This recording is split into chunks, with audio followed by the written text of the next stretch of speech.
ഞാൻ സേവിക്കുന്നത് പരാജിതനായൊരു ദൈവത്തെ അല്ല, ഞാൻ സേവിക്കുന്നത് ജയിച്ച കർത്താവിനെ. മരണത്തെ ജയിച്ചവൻ, പാപത്തെ ജയിച്ചവൻ, പിശാചിനെ ലയിച്ചവൻ, ലോകത്തെ ജയിച്ചവൻ, സകലത്തെയും ജയിച്ചവൻ. ജയാളിയായ ഹല്ലേലൂയ, ഹല്ലേലൂയ, ആമേൻ, ആമേൻ.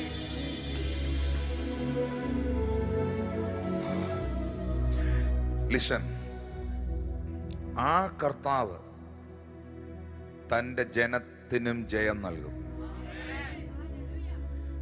അടുത്തിരിക്കുന്നവരോട് പറയാ, ജയിച്ച ദൈവം എന്നെയും ജയിപ്പിക്കും. ജയിച്ച ദൈവം എന്നെയും ജയിപ്പിക്കും.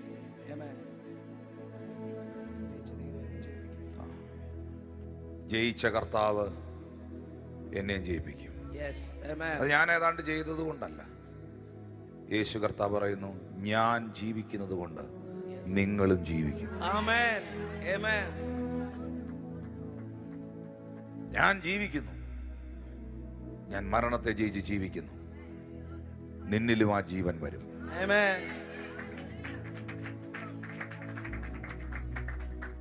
ഉയർത്തെഴുന്നേറ്റ് ഇന്നും ജീവിക്കുന്ന ജയാളിയായ യേശുവിനെയാണ് വിശ്വസിക്കുന്നതെങ്കിൽ നിനക്കും നിന്റെ തലമുറയ്ക്കും നിന്റെ കുടുംബത്തിനും എല്ലായിടത്തും എല്ലായ്പ്പോഴും എല്ലാ സമയവും യേശു ക്രിസ്തു മുഖാന്തരം ജയം, ജയം, ജയം. ഈ കോരഹ് പുത്രന്മാര് 44-ാം സങ്കീർത്തനം എഴുതുമ്പോൾ, നിങ്ങൾ എന്നെ ശ്രദ്ധിച്ച് കേൾക്കണം കുറച്ച് സമയം.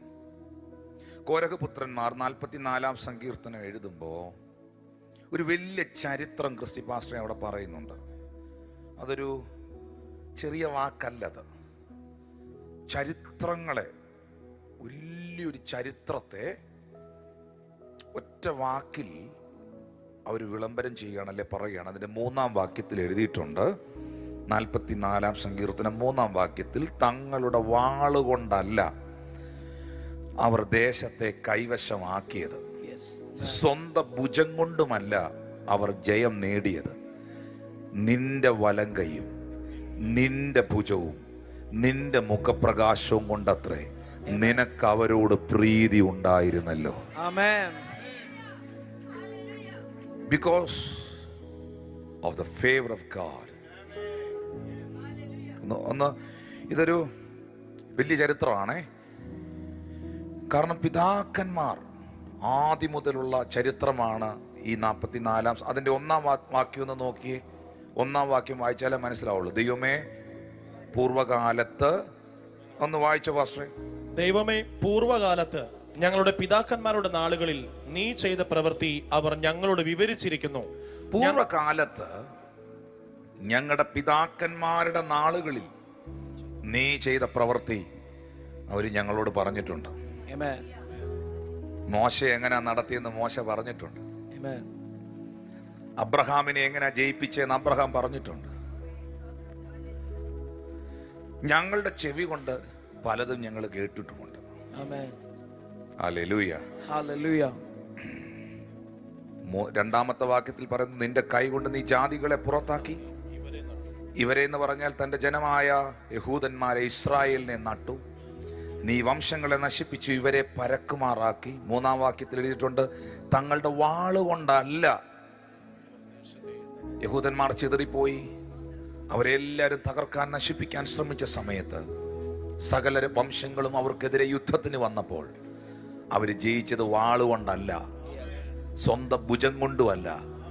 കർത്താവേ, ദൈവമേ, നിന്റെ വലം കൈയും നിന്റെ ഭുജവും നിന്റെ മുഖപ്രകാശവും നിന്റെ ഫേവറും നിന്റെ പ്രീതിയും അവരുടെ മേലുണ്ടായിരുന്നല്ലോ.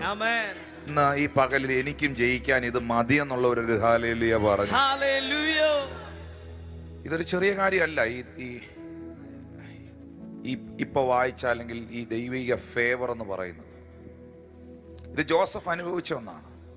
ദൈവത്തിന്റെ കയ്യിൽ ജയാസ്ത്രമുണ്ട്. പറഞ്ഞേ, ജയാസ്ത്രം. ജയാസ്ത്രം. അത് കേട്ടിട്ടുണ്ടോ നിങ്ങൾ?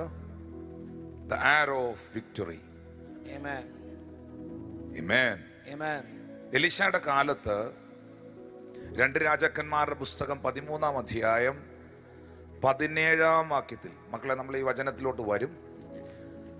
അവിടെ എഴുതിയിട്ടുണ്ട്, രണ്ട് രാജാക്കന്മാർ 13:17, കിഴക്കേ വാതിൽ തുറക്ക എന്നവൻ പറഞ്ഞു. അവൻ അത് തുറന്നപ്പോൾ എയ്ക എന്ന് എലീശ പറഞ്ഞു. എയ്താറെ അവൻ, അത് യഹോവയുടെ ജയാസ്ത്രം. Amen. അരാമ്യർക്ക് നേരെയുള്ള ജയാസ്ത്രം തന്നെ. നീ അഫേക്കിൽ വെച്ച് അരാമ്യരെ തോൽപ്പിച്ച് അശേഷം സംഗ്രഹിക്കും എന്ന് പറഞ്ഞു. Amen. ഇത് യഹോവയുടെ ജയാസ്ത്രം. Amen. ആ ജയാസ്ത്രം ആ കിളിവാതിലൂടെ പുറപ്പെട്ടാൽ, അത് ഇത് വിട്ടാൽ പരാജയമല്ല. പിന്നെ Amen. നിങ്ങൾക്ക് വിരോധമായി ശത്രു ഉണ്ടാക്കി വെച്ച ചില കോട്ടകളുടെ മേളിൽ, നിങ്ങൾക്ക് വിരോധമായി പിശാച് നിർമ്മിച്ചു വെച്ചിരിക്കുന്ന ചില നിർമ്മിതികളുടെ മേളിൽ, നിന്റെ ഭവനത്തിന്റെ മേളിൽ വെച്ചിരിക്കുന്ന ചില ആഭിചാരങ്ങളുടെ, മന്ത്രവാദങ്ങളുടെ, ക്ഷുദ്രക്രിയകളുടെ മേളിൽ ഇന്ന് പകൽ യഹോവയുടെ ജയാസ്ത്രം. Amen. Hallelujah. കർത്താവേ, ഞാനത് ഇവര് പ്രതികരിക്കുന്നില്ല, പക്ഷെ ഞാൻ വിശ്വസിക്കുകയാണത്. I receive